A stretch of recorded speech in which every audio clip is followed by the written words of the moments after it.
Welcome, one and all, to the last episode of 7 Sunday Morning Hot Takes. This is episode 52, which marks a full year of the calendar without missing a week. So the timing feels right, and hopefully we can go out with a little bit of style.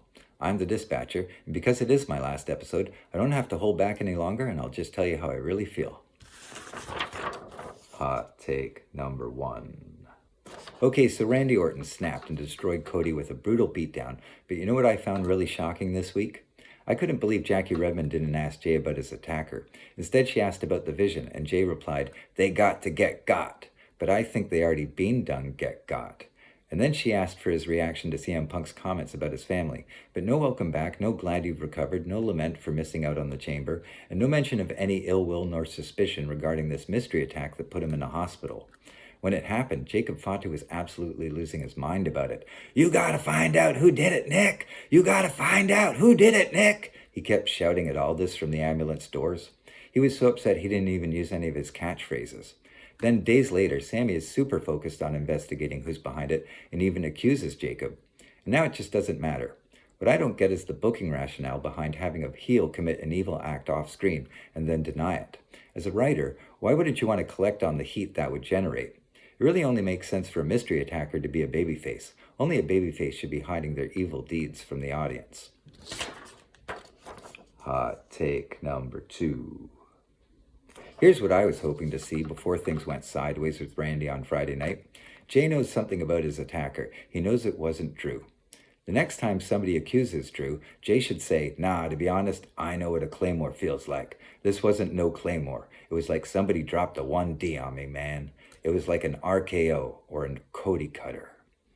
But now I feel we've already given that away. Or have we? Either way, as much as McIntyre has been a thorn in Aldous' side, he's never shoved him to the ground the way Randy did Friday night.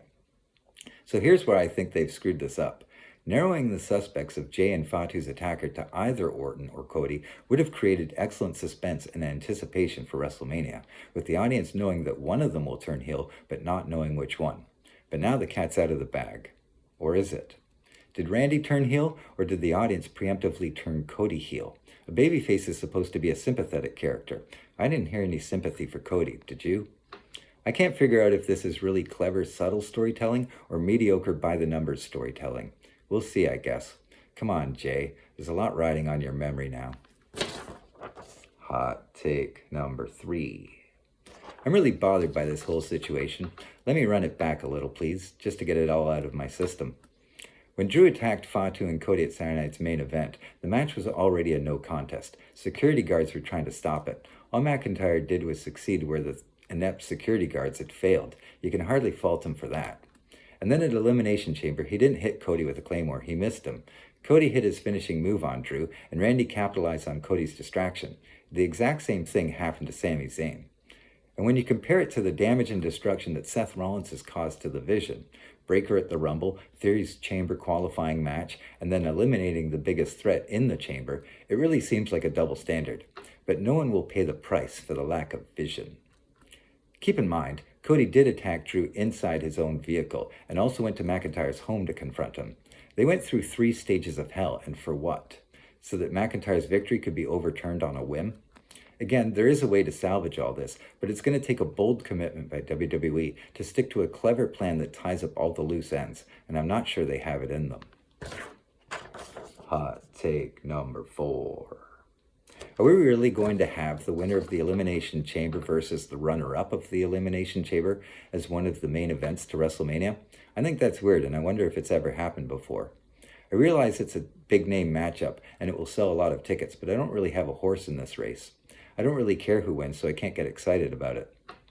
Unless you had told me that for sure there will be at least a heel turn in this match, and it's equal chance which one it will be. That would have gotten my attention. For this situation, the question of which one of these two is secretly a bad guy is much more alluring than which one will win. That's what I wrote before SmackDown started. Then Randy went berserk. Boy, did they jump the shark on that one. Why not tease heel turns for both of them and keep the audience guessing, build some suspense, and then pull the trigger at WrestleMania? This was so hasty and sudden, and so unnecessary. I suppose a very quick double turn is possible, with Orton showing remorse and regret, but then the Golden Boy Cody going psycho. Hot take number 5. Can you imagine looking up at the lights and Randy Orton about to smash you over the head with a steel chair, and your last thought is, why is Jelly Jam here? We're never going to find out who attacked Jay, are we? And I guess McIntyre must have attacked Ep.52 because he did it again in front of everybody, and he lied about quitting, it seems. So that's consistent, but disappointing. An anticlimax. Hot take number 6. Speaking of anticlimax, Sami Zayn keeps wandering around and acting weird. Not sure where that's going, but it doesn't feel like the destination is a match at WrestleMania, unless he's putting over Trick Williams. Aleister Black and Zelina Vega are outright cosplaying as Karrion Kross and Scarlett, and I do hope they stay the hell away from Sami. Solo Sikoa loses to Howdy again, and this time in a tag match without the titles on the line, which makes plenty of sense, I'm sure, to somebody. And then he steals the lamp again, and they run off with it again, like happy bandits. I feel like I'm stuck in a time loop. This is the definition of spinning your wheels and treading water.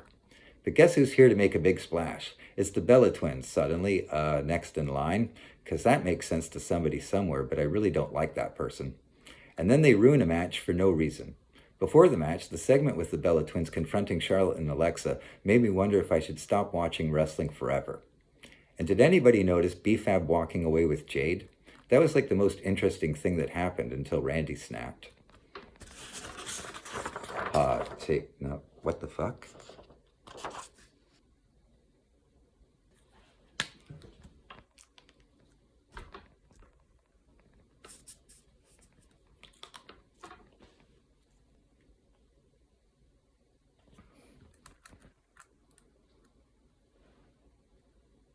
Yeah, it's me again.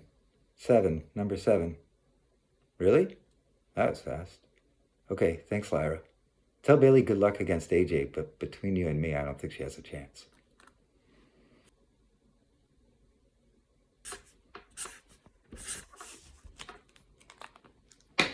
Another masterpiece. Hot take number 7. Time to bid farewell. It's been a fun journey, and for anyone who's checked in more than once, thanks for being part of the show. It's been an interesting experience, and I think quite positive for my mental health, and it's giving me a small appreciation for the work that proper YouTube content creators put in on a regular basis. My respect goes out to anybody who's making their own content, big or small, to anybody who's trying to share their special insight, to anybody who's trying to entertain me and make me laugh. Sincere and heartfelt appreciation. For the artists, the entertainers, the writers, the creators, and the educators. Thank you so much, and please continue. Thanks for being here. This isn't the end of this channel. I'm going to focus more on music, and we'll see how many more Lego videos I can make. And who knows, if the inspiration strikes me, I may do some wrestling content again. So perhaps not for the last time. I was the dispatcher. You were on the top turnbuckle. And every day has been a sunset flip. Oh good, you're still here. Hot take number 0. A bonus hot take for you, the infamous secret hot take that no one ever knew about. You want to know who sucks? Cody Rhodes sucks. You want to know who else sucks? Nikki Bella sucks. You want to know who else? Zelina Vega, Meech, and B-Fab, they all suck. I'm pretty sure Maxine and Natalia's feud sucks. The booking of Chad Gable sucks. Gauntlet matches suck. Triple H, Road Dogg, TKO, that guy in the green shirt, they suck. Anyone on the internet who says Becky Lynch can't wrestle. Anyone who says the lights create an optical illusion and there's people in those empty seats. Anyone who refers to Canada as the 51st state in any context whatsoever, they fucking suck. The politicization of professional wrestling sucks. But then again, the non-politicization of professional wrestling, when a good story is right there, sucks. Advertising sucks in all its forms, but especially on YouTube and on wrestling tables. Greed sucks. Ticket prices suck. Pimping out WrestleMania to the highest bidder sucks. War sucks. The world in which we live in, then, now, forever, sucks. But I still love it. All of it. And I respect anyone who cares about it enough to have an opinion. Because it doesn't belong to me. It belongs to everyone.